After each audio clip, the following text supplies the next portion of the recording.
by A Compassionate Care Home Health. All right, Sean, if we have somebody wondering why they should become a partner of Hope, if it's just not hitting close enough to home for them. A couple hours ago we had Caden Simmons, a 3-year-old from Hudson that's battling leukemia right now. And now we go down south of here, down to Polk County way, and we have a family that's coming here with us this afternoon as well. Step on up to the microphone. Who do we have first of all? Shamika, you want to talk first of all? Hi. How you doing, Shamika? And Shamika is a person, is that correct? Yes. And, well, first of all, introduce your family, who you have here today. Okay, I'm Shamika, I'm the mom, and Dylan. Dylan. He has been battling brain cancer, and my husband Jeremy, and my daughter Taylor. Did you see that? I mean, she just kind of rolled that right off the fact that, because look at him right now. He's battling brain cancer. Well, kind of give us the story, first of all, before we kind of turn the microphone over to Dylan here, about his battle with cancer, if you don't mind. About 2.5 years ago, he come home. He just wasn't feeling good from school. Started drinking lots of water. It was pretty unusual because, most kids don't prefer water over, just soda water, yeah. And he just was, just feeling bad. So we took him to the pediatrician, and they thought he had diabetes. They, were going to test him for that, and they finally sent us to urology, and they thought he had an obstructed kidney. So he went into surgery, and they had fixed his kidney, and the plan was to wear an nephrostomy bag for 2 weeks and be done, and he was going to be fine. Very good. He wore the bag for 6 months. They were never able to take it off because he was producing so much urine. So they knew something was wrong at that point. Right. So finally, I would call the doctor 8 times a day. I know he was tired of hearing from me. I would call him and say something's wrong, something's not right. I knew my child. And after that, finally, they sent us to an endocrinologist, and they did an MRI, and they told us they found a pea-sized tumor in the very center of his brain, and it's hooked to his pituitary gland. Okay, so that news comes to you, then what happens to you? Of course, the first thing I thought was cancer. I didn't let him know.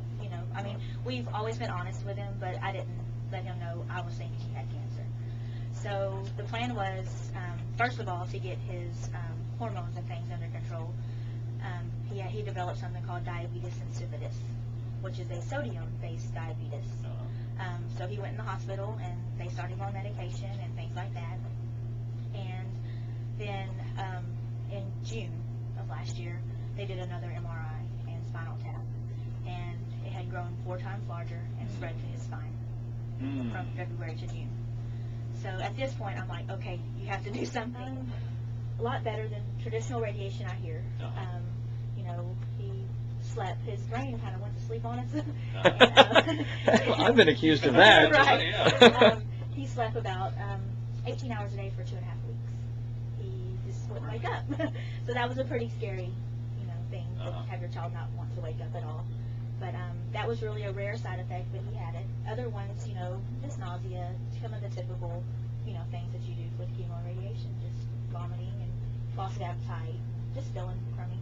Okay, so you had the chemo, you had the harsh chemo, then you had the proton radiation. Yes. And how long ago was the proton radiation? He finished proton radiation January the 6th. All right. And so where do we stand today? Right now, we heard about 3 weeks ago that he is tumor-free. Hey. What was that? Hey. Tumor-free. Hey. That's what we like to hear. By the way, we are talking with the Burson family from Livingston, correct? Yes. The phone number to call to support kids just like this and families just like this with the St. Jude Radiothon is 1-800-345-4673. 1-800-3450. That's 1-800-345-4673. 67 cents a day is all it takes to help kids just like Dylan here beat cancer. All right, so we're looking good right now. What does he have to still endure? Just kind of checkups now, or what? Well, we have to go every 3 months, 3 or 4 months for a MRI and spinal tap once a year. The MRI will just show if the tumor is trying to grow back or any change at all. It's you can't describe when someone tells you your child has cancer. You feel like you got hit with a truck. You just and the things you go through, the feelings, the emotions, everything. But it's just the same, but a better feeling when they tell you he's tumor-free. He's got a long road ahead of him. His pituitary gland is shot like nothing works. So he has hormone treatment, and He has to take medicine and injections twice a day for the rest of his life. But he's here, Yeah, and that's all that matters. So. And you got that right. Outstanding stuff. All right. Dylan, how you doing, man? Okay. Oh, all through this. Oh, okay. All right. Now, how old are you now? 13. 13 years old. And so I know we've heard from your mom and how the entire process worked as far as the diagnosis. And when did you first learn that I have something inside my brain? What? When they did the first MRI back in June. And how old were you? You were about 12 at this time, or? Yeah, I was 12.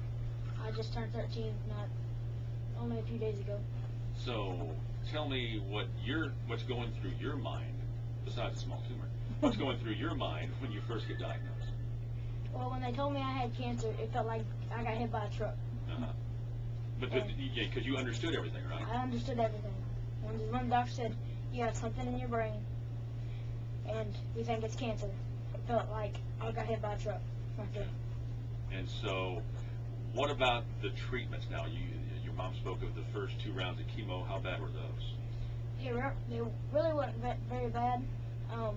Actually, I did them outpatient, like I would do a chemo and then go home and then come back the next day. But the harsh chemo, I had to stay in ICU for 5 whole days. And what did that do? You just make you feel terrible? Yes.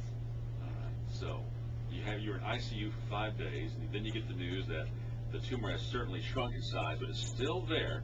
And so, how was the radiation treatment for you? Well, it's hard to explain because, like, they strapped my head down to a table and put me in a big machine and was shooting beams of light in my head. So it's really unexplainable. Do you ever have the urge, especially, I know school's out now, first school day out for Livingston today, but when things were looking a lot better for you, did you ever have the urge as like a school morning approach to think, maybe I can convince my mom I'm relapsing into these 18-hour naps again? Maybe not, huh? I don't think so. Now, so tell me now, so I guess just on a personal feeling, how do you feel about having battled cancer, and how are you feeling right now as far as, really getting all this good news? Well, actually, I'm one of the lucky ones because I've pretty much beat it. They said my tumor's gone in 2 years. Hopefully, they say I'm cancer-free. It's got to be a great feeling for you, too, because we've gotten calls in here at 1-800-345-4673 that have become partners in hope in your honor. I mean, we've got Tammy Walker here that says, in honor of my grandson, Dylan Burson. And we have another one from yesterday. I can't remember what the name was. It's probably posted up there somewhere.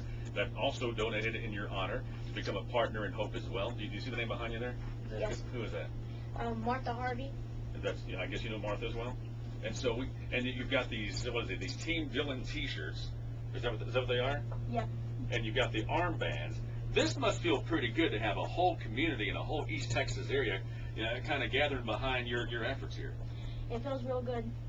So, for the kids out there, and for parents out there, and for grandparents out there that haven't decided whether or not they should become a partner in hope and don't understand what cancer is all about and helping to prevent cancer in others, what would you say to them? I would say they need to donate and do whatever they can to help cancer. And the number to call is 1-800-345-4673.